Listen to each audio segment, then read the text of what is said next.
La historia de William el Vagabundo. A lo mejor habéis oído hablar de Sir Robert Redgauntlet, de la familia de los Redgauntlet, que vivió por estos pagos antes de los buenos tiempos. Esas tierras tardaron muchos años en olvidarse de él, y nuestros padres contaban hasta el 10. Si oían a alguien decir su nombre, estuvo con los montañeses a favor del rey en tiempo de Montrose y volvió a las montañas con Glencairn. En las montañas, en la guerra del 52, así que, claro, cuando llegó el rey Carlos II, quien sino el señor del Red Gauntlet para comerse el tocino con él, lo nombraron caballero de la corte de Londres, con la espalda del rey en persona, y claro, como era un episcopalista del demonio, se vino directo berreando como un león como permiso para declarar cautivo y mal nacido, por, porque por cómo lo hacía y para aporrear a todos los presbiterianos y partidarios de la iglesia de la alianza que hubiera por aquí. La cosa fue gorda, porque los presbiterianos eran igual de atrevidos que fieros los episcopalistas, y el asunto se redujo a saber quién se casaría antes del otro. Redgauntlet siempre porreaba con mano durante su nombre. Se conoce en el país tanto como el que más, ni las cañadas, ni los valles, ni los montes, ni las cuevas valían de nada para esconderse los pobres cristianos de las montañas. Cuando Redgauntlet salió a caballo con el cuerno de caza y los sabuesos detrás, igual que si fueran siervos en vez de personas. Y hay que ellos cuando los encontraban porque no les hacía más ceremonia que un montañés le hace a un venado. La cosa que quedaba era ahora es el juramento de fidelidad, y si no, preparen, apunten fuego. Allí que quedaba tumbado el rebelde. El miedo y el oído seguía a Sir Robert por donde iba. La gente creía que tenía un pacto de Satanás, que no podía herirlo.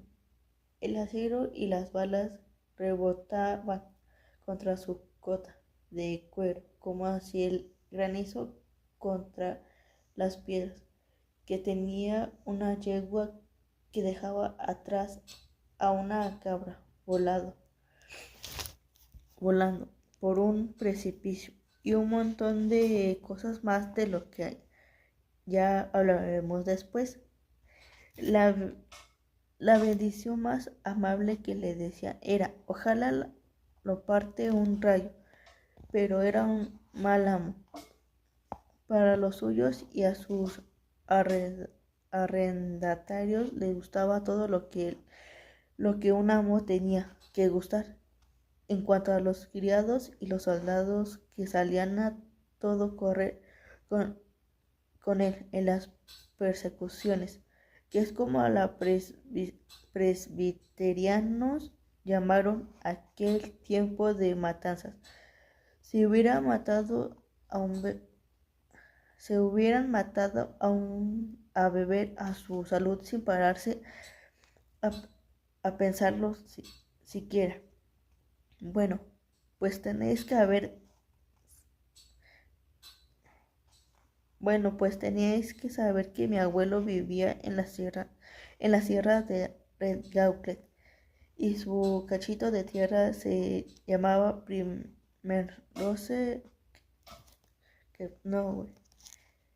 Llevábamos viviendo allí, bajo los Redgauntlet, desde, desde las primeras guerras y desde mucho antes.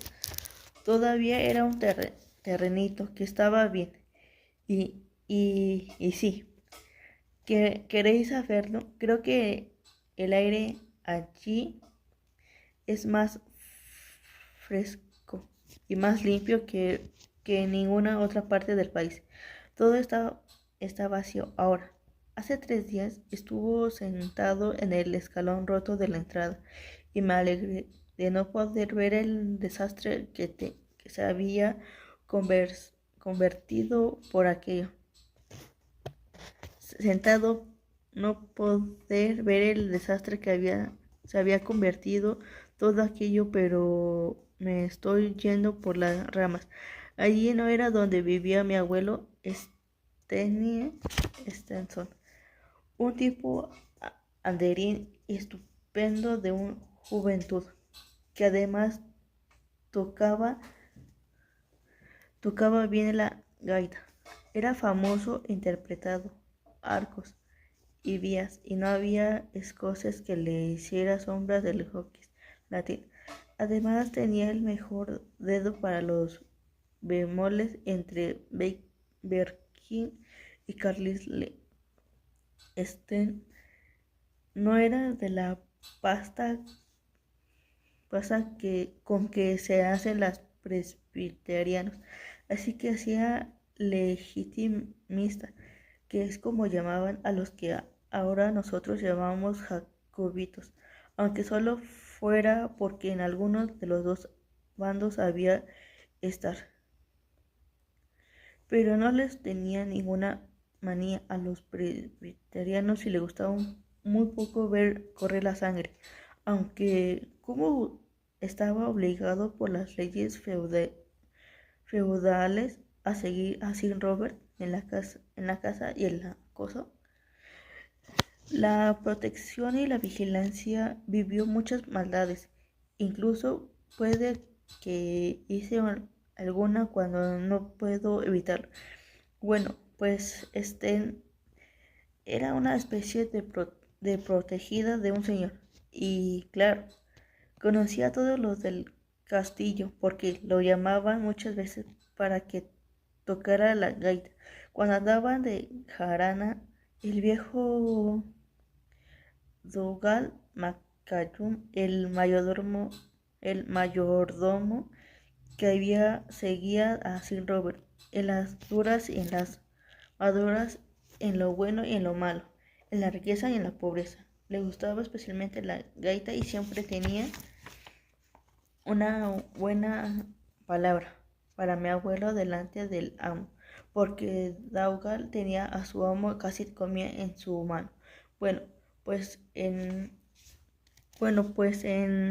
esas llegó la revolución y casi parecía que se les iba a partir el corazón a Dougal y a su señor, pero el cambio no fue tampoco tan grande como ellos, como ellos se habían temido y otros hubiesen querido. Los presbiterianos armaron un escándalo, todos los demonios con los que les iban a hacer a sus viejos enemigos, especialmente a Sir Robert Redgauntlet, pero se cruzó por medio del dinero y había muchos tipos gordos metidos en la misma faena, que quería hacer tabla rasa y empezar como un mundo nuevo. Así que, claro, el parlamento le dejó pasar todo sin problema. Y si Robert aceptó la idea que tendría que dedicarse a cazar zorros en vez de rebeldes. Y así siguió siendo el amo. Sus juergas siguieron siendo igual de escandalosas y su salón seguía tan iluminado como siempre, aunque a lo mejor le empezaron a faltar las multas que tenían que pagar los rebeldes y con los que antes llenaba la despensa y la bodega, porque la verdad que empezó a ponerse más serio con las rentas de sus arrendatarios que no vivían por estar listos el día de pago para evitar enfados de su señor. Sir Robert era un tipo raro y terrible, así que, claro, nadie tenía ninguna gana de enfadar. Las, las rabietas que cogía, los juramentos que soltaban y las caras que tenían hacia que a veces las soltaba y las caras que ponía hacían que a veces la gente pensara que era el demonio en persona. Bueno, el abuelo no era lo que decía un administrador. Tampoco es que fuera un despilfarrador, pero no tenía el don del ahorro y sin 2 trimestres de retraso. El primer mamporro se lo llevó el domingo de Pento- Pentecostés. Se libró con un par de bromas y un rato de tocar la gaita. Pero cuando llegó el día de San Martín le llegó también una chamada del capataz para acudiese con la renta del señalado, a que se prepara para juntar la plata.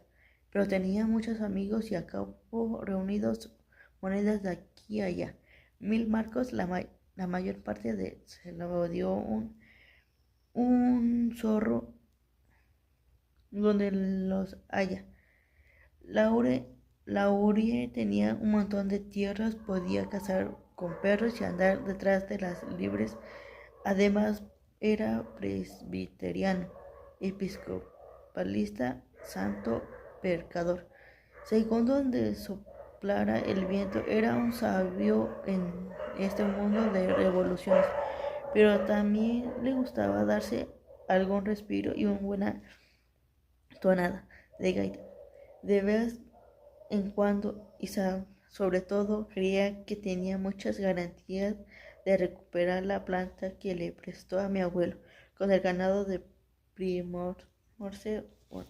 Así que para allá se fue mi abuelo, para el castillo de Redgauntlet, con la bolsa pesada y el corazón ligero, contento de haberse liberado del peligro de su amo. Bueno, pues lo primero que le dijeron cuando llegó al castillo fue que a Sir Robert le había dado un ataque de nervios y detrás de Gota que no había aparecido hasta las 12.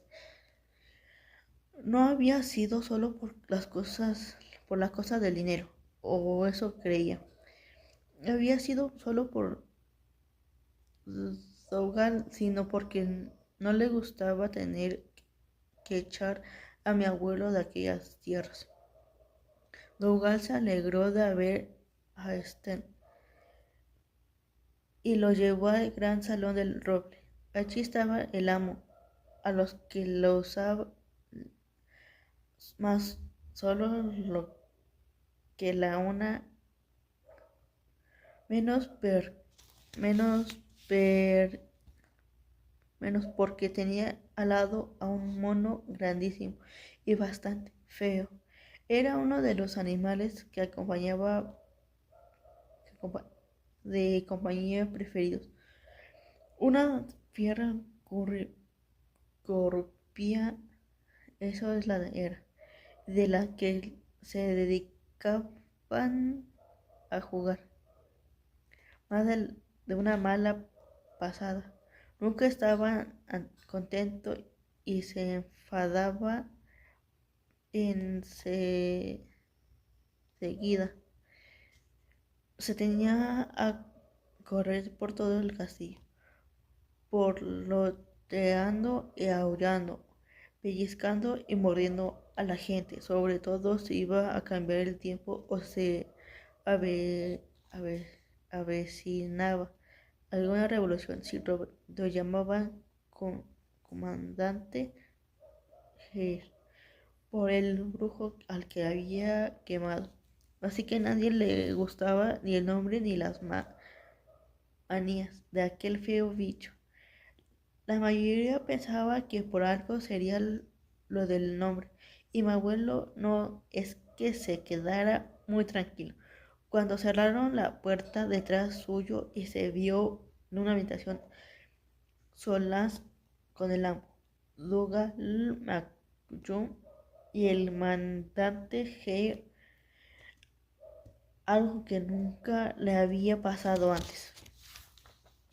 Sir Robert estaba sentado, o más bien tendido en un gran sillón vestido con su elegantona bata terciopelo y a los pies de un escabel, porque tenía gota y tenía arenilla, y la cara que lucía era blanca, cadavérico, solo la de Satanás. El comandante Hare estaba sentado frente a él, vestido con un abrigo rojo lleno de encajes y con la peluca del amo en la cabeza. Cada vez que Robert ponía un gesto de dolor, el mono ponía otro igual, como el de una oveja a la que le aprietan la cabeza con unas tenazas. Un buen par de dos, tan feas que daban miedo. Eso es lo que eran. La cota de cuero del amo estaban colgadas de un gancho detrás de él, con el sobre y las pistolas a mano, porque guardaba la vieja costumbre de tener las armas listas y un caballo ensillado de día y de noche, igual que cuando podía saltar encima del caballo y echarse el monte a correr detrás de cualquiera de los cristianos de las montañas de los que tuvieron noticia.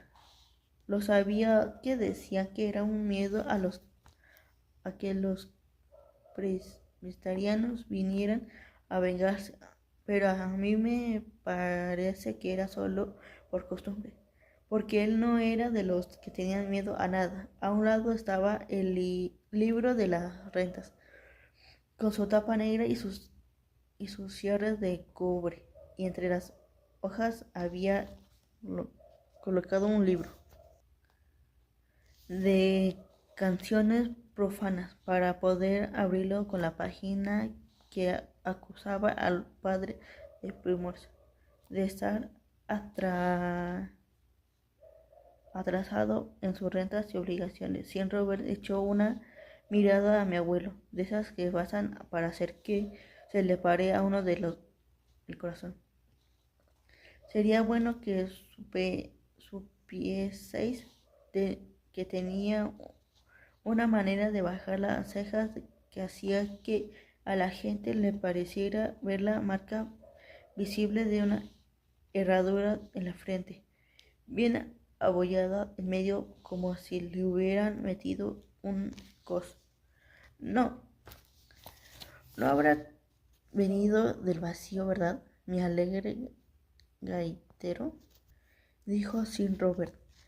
Me vas a oír como así sea. Mi abuelo ponía la mejor cara que pudo, hizo una reverencia doblado de las piernas y depositó la bolsa con el dinero encima de la mesa, en un visto y no visto, como si fuera una parte de especie de truco de la magia. Hermano la escogió rápidamente. Eso todo aquí, Estenia. Su excelencia y la encontrará todo como tiene que ser, dijo el abuelo. Bueno, Dougal, ordenó el amo, vete abajo a darle a Stein un vaso de brandy y mientras yo cuento la plata, escribió el recibo. Pero apenas había salido de la habitación, cuando Sir Robert soltó un aullido que hizo tambalearse el castillo. De vuelta que se fue corriendo Dougal adentro, que encontraron volando los criados de librea. El amo chilla que te chilla, y cada chillido era más terrible que el anterior. Mi abuelo no sabía ni quedarse allí, echar a correr, pero se atrevió a volver a entrar al salón, donde todo estaba patas arriba y no sabía nadie que dijera ni de dentro ni de afuera. El amo aperreaba pidiendo agua fría para los pies, vino para refrescarse el gaznate. Lo que yo, lo que yo entendí del cuento es sobre la historia, la cuenta el nieto de un hombre que trabajaba en las tierras de un señor llamado Robert, Robert Redgauntlet, algo así, en las tierras de un hombre poderoso, temido y cruel. La familia del narrador llevaba generaciones viviendo bajo el demonio del Red Gauntlet y el abuelo que siempre estuvo obligado a servirlos y aunque le tuviera miedo el señor Red Gauntlet era muy estricto,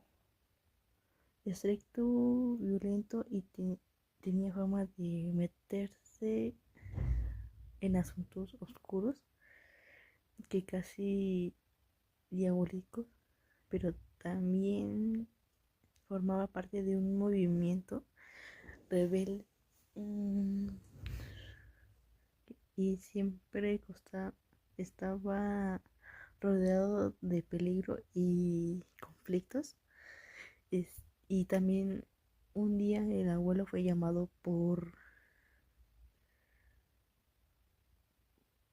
Ajá, el abuelo fue llamado para ir a la casa del amo a cobrar un dinero.